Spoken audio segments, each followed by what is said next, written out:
the men that actually got behind me and in my corner were guys like Al Rosen and Roger Craig that said, no, this guy's got a chance to make it, even though it struggled early and it was 3 years of trying to learn how to do it. They all stood behind me. Had fantastic teammates, and Mike Kruko and Chris Spire and Mike Lacoste, certainly the younger guys at that time with Will and Robbie, and got to play on some great teams. And so all of those guys helped me with my career and allowed me, they were patient enough with me to allow me to mature a little bit and eventually get a chance to play every day. It was a special team, a special year. A lot of things had to go our way to be able to win the championship, especially beating the Yankees. And it all kind of bounced in our favor. Nobody would have thought that in the 9th inning with Mariano Rivera on the mound down by 1, you got a chance to win, but it happened. As we ended the season on August 12th, I had 43 homers, but I only had 12 doubles, so it was a strange year. Every ball that I hit that had anything on it just barely went over the fence, or so I never got close again to that mark anyway. But it was one of those special times where there was a lot of 1 for 4 with a solo homers in there.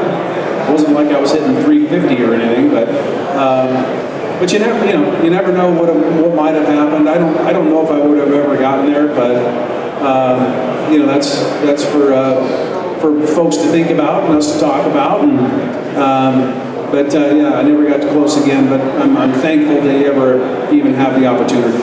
On 10/28/01, in Game 2 of the World Series, the Yankees came undone when you hit a home run.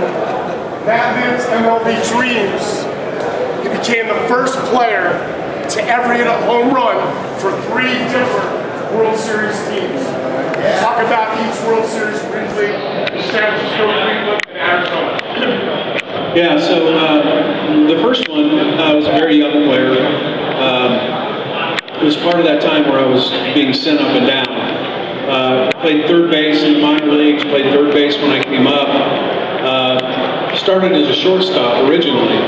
And so when we got to the World Series, Roger Craig said, hey, I want you to play short. And I told Roger, I said, really? I've been playing third base forever. And so I started at shortstop in the World Series. Dave Stewart hung me a split at Candlestick, and I think it was maybe one of 2 hits I got in the whole series, but it happened to just make it over the fence. That was '89. That was the Earthquake series, and we, of course, all the tragedy that happened around that earthquake. We were fortunate to get back on the field and play again. '97, I played for the Indians, got traded in '96 from the Giants, and went over to Cleveland, and that was arguably one of the best teams I ever played on. We went to the World Series and played against the Marlins. We went to Game 7. Our team consisted of Sandy Alomar and Jim Thome, Manny Ramirez, Omar Vizquel, David Justice, Marquise Grissom, young Bartolo Colon, who's still pitching, oddly enough, in his mid-40s. We had a really good team. They ended up beating us in Game 7 in extra innings in Miami. And then the final one was 01, of course, with the Diamondbacks, with Randy Johnson and Curt Schilling and Mark Grayson, Luis Gonzalez, Jay Bell, Steve Finley, another great team. And we ended up going to Game 7 and beat Mariano in the 9th inning. So my team, the teams that I played on, we lost 2, we won 1.